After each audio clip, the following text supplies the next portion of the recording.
If you are currently experiencing a behavioral issue of any kind, feel free to email me as I do offer virtual coaching. And if you would like, you can go to my Facebook page and you can see all the reviews that I've had from previous clients.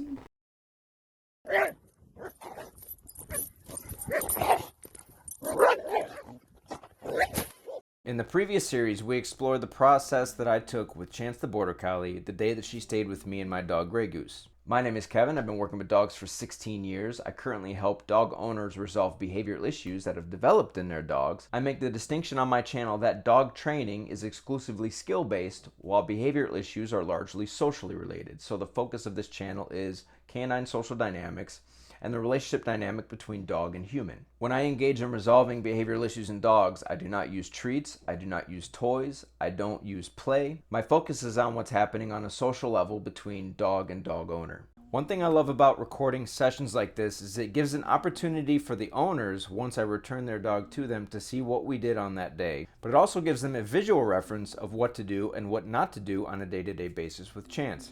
One thing that I give every single client that I have, whether it be virtual or in person, is an instruction manual, or I call it like a daily protocol, in which I break down everything that we did, every major issue we went over during that session, and the strategy that needs to be implemented on a daily basis moving forward to achieve the results that they're looking for. I have found personally that with my own clients, this addition of the written protocol is extremely beneficial because it gives them access to a reference that they can use on a day-to-day basis. Consistency is one of the most crucial things in resolving these behavioral issues and to establish the correct dynamic between dog and owner moving forward. Given that there's a lot of small details that are gone over in a single session in a client's home environment, or in this case, when I take a dog in for a day or two, that's a lot of information, and it's going to be very hard for people to forget all those little nuances. So having something to refer to that's broken down in a simple, clear, and easy to understand way really helps people in achieving the results they're looking for.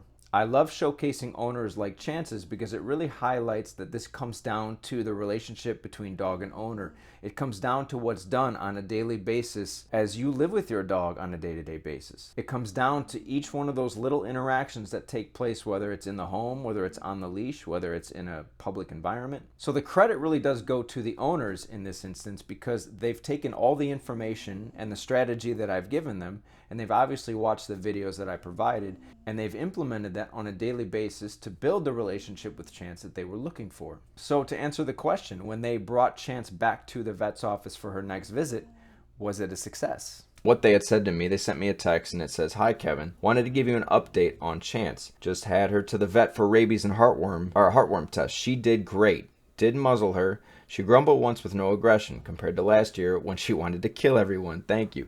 That is why they had called me, because they had taken her to the vet. Now, she was already, showing aggression towards strangers and other dogs, say out on when they took her for a walk. But they had taken her to the vet, and it was a very bad experience. And the vet had said that he recommended that they get somebody to work with her because she's likely to bite somebody.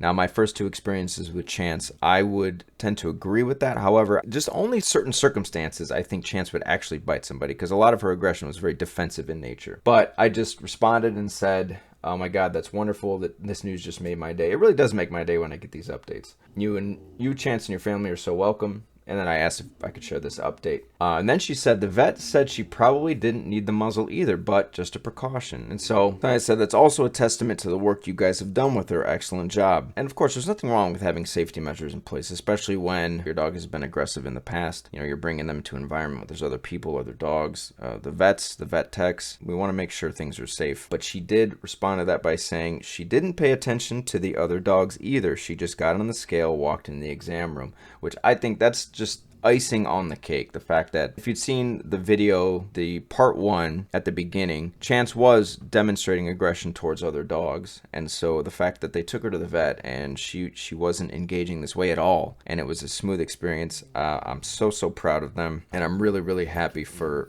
Chance as well.